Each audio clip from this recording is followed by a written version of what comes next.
9 and 10? Come on. 10 is kind of crazy. I can't lie. Just like play a Yu-Gi-Oh or something. I don't know.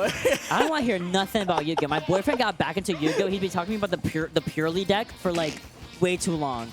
The black cat does too much. It doesn't go away after side effects. It's crazy. That's all I know about it though. I don't know anything else about Yu-Gi-Oh. And also Red Eyes Black Dragon's cool, but also really bad as a deck. Anyway, WebbJP and Jakal. Jakal is starting off pretty strong here with kind of calling out the aerial approaches from WebbJP.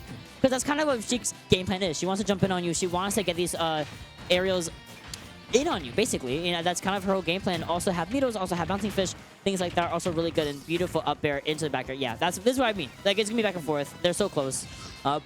Jakal's still favored to take it over Webb, however. Yep, and with their head-to-head as well. I mean, Jakal definitely has some history with Webb and has proven that they're likely to win these kinds of matchups. So WebbJP's going to have his work cut out for him. All right, beautiful stuff. I love seeing Sheik back air. Every time I see that move, I'm like, that move rules. Sheik, everything Sheik does, Sheik's idle animation rules. I can't lie. Like, I really can't lie to you. And these are also, I think these are two of the, I don't want to say honest, because people start getting, like, upset when I say honest. They're disciplined.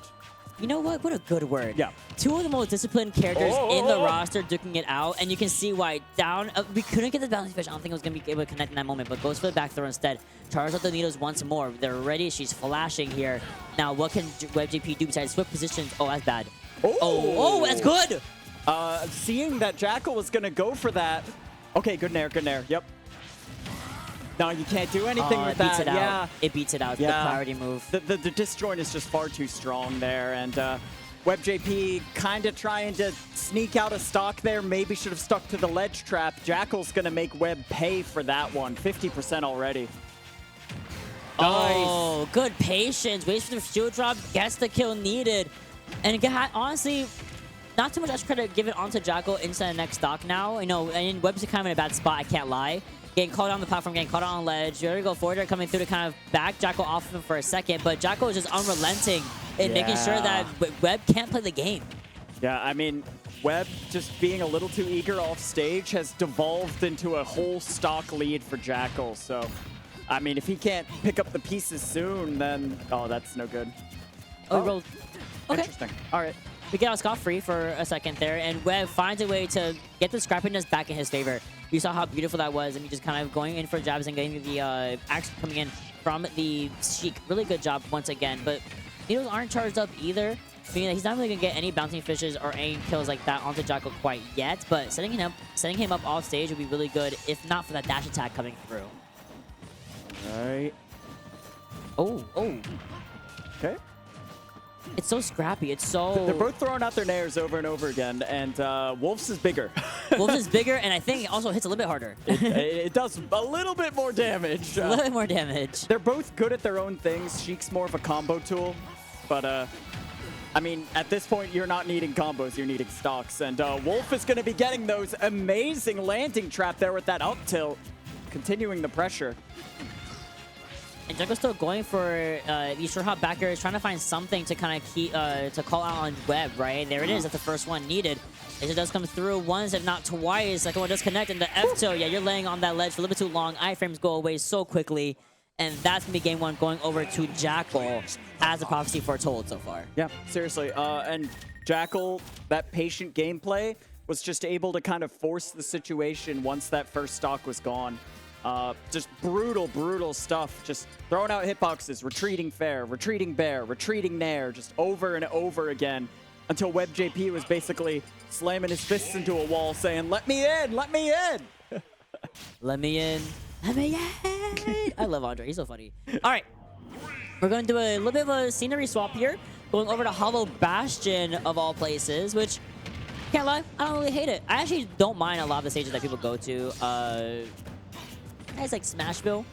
Smashville, I feel like is kind of redundant a little bit. It's different blast zones in comparison to Hollow Bastion, I believe. Yeah. But otherwise, same concept. Hollow Bastion's just a little bit bigger. The stage is a little bit wider, and the blast zones are a little bit bigger. Yeah, and I like it has the same blast zones as FD, I believe. And I love Hollow Bastion, Oh. and I also love that WebbJP somehow found a way for Jakal to just die. I will kill you with my mind. My man just took over the controller and just made sure he just fell off the stage. Hold left stick and die. Oh, yo, when Jakal when he can like turn it up, he turns it up. Yeah, I mean, it's as if the first stock never happened for both players at this point. Yeah, check the rule says they start off with 2 stocks, man. That's crazy. In all seriousness, again, the Battle of the Nairs, Battle of the Forwarders, they're both very similar in their goal to be had here, but at the same time, like you mentioned, Jakal is just stronger. It's not a combo tool like Sheik typically uses. At the same time, so in favor of Webb right now, unless he keeps getting hit by these lingering hits from Wolf. Wow. Like that, again, that forward air. I'm sorry, that Nair, excuse me.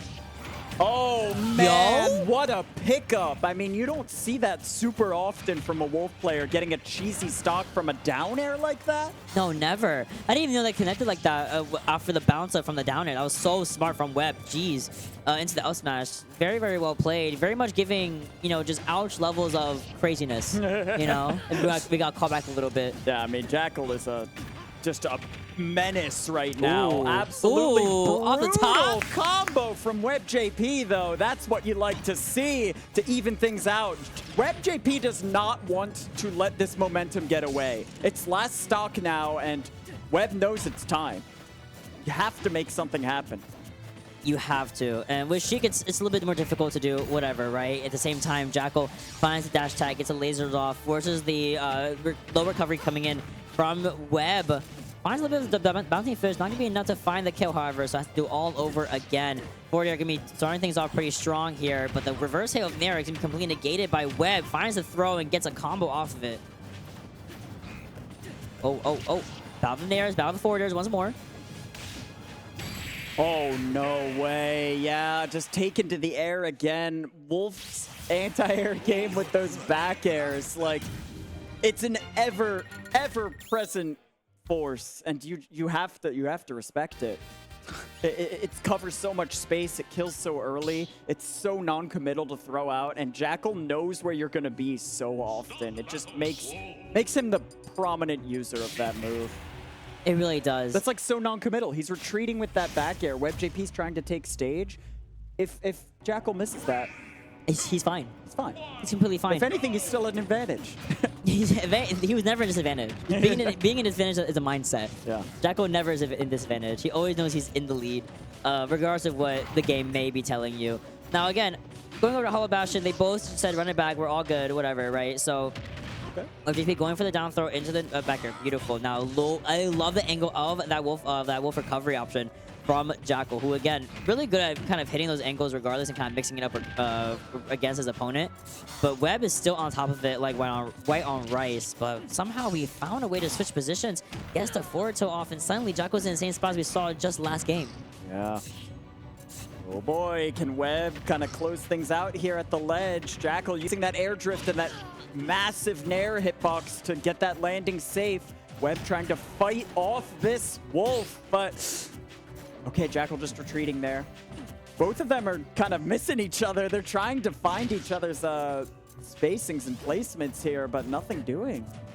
I think they're generally... Oh, wow, and a call out. I mean, if eventually so many things miss, just choose something that hits both sides. Yeah, it's like, you know what? At some point you're gonna fall into it. Like, and Jakal was right in that moment. I was gonna say when they were kind of weaving around one another and throwing out hitboxes that were hitting nobody. It's kind of like a little bit respectful. They know where each other wants to be, but either one knows that. It's really weird, kind of mental games that they're playing around with one another. You can very visually see in the characters and how they're positioning themselves. But now that Jakal kind of has a lead, he is going all in even goes in for the palm strike. Ooh. But WebbJP finds the up smash on the platform, and this is kind of where he needed to come back to. Thank God he wasn't any higher. That would have killed otherwise. Yeah, that was extremely dangerous. Jakal looking to shut things down right away. Okay, I like the patience there, avoiding the down air. Webb kind of grabbing in the wrong direction. A few tech flubs here. Really has to get these jitters under control if he wants to get this game off of Jakal. Good up tilt into the conversion here. 45% end stage position, but nothing doing as Jakal fights his way out of the corner. does come through, kind of secures this little bit of area against what Jakal, but he does go for the rare wolf up air. Sends Webb all the way upstage, forces the F to come out, shields right through it, finds a little bit of an opening for himself, but he'll hold his ownership for a little bit too long. Gets thrown for his efforts. Ooh, the dash attack into the back throw. Perfect positioning, covering so many options there. WebbJP doesn't want to go in because he gets hit by back air if he tries to take stage. And beautiful, but he's so far out. Yo, no, he got too greedy. God, he knew that he had the edge guard, but just didn't account for the fact that he had to make it back to the stage. That is brutal. And surprisingly enough, there is a mechanic with Sheik's up B. Yeah, what's up? If Jakal traded there and put Sheik into tumble, the up B actually goes further. Oh, okay. So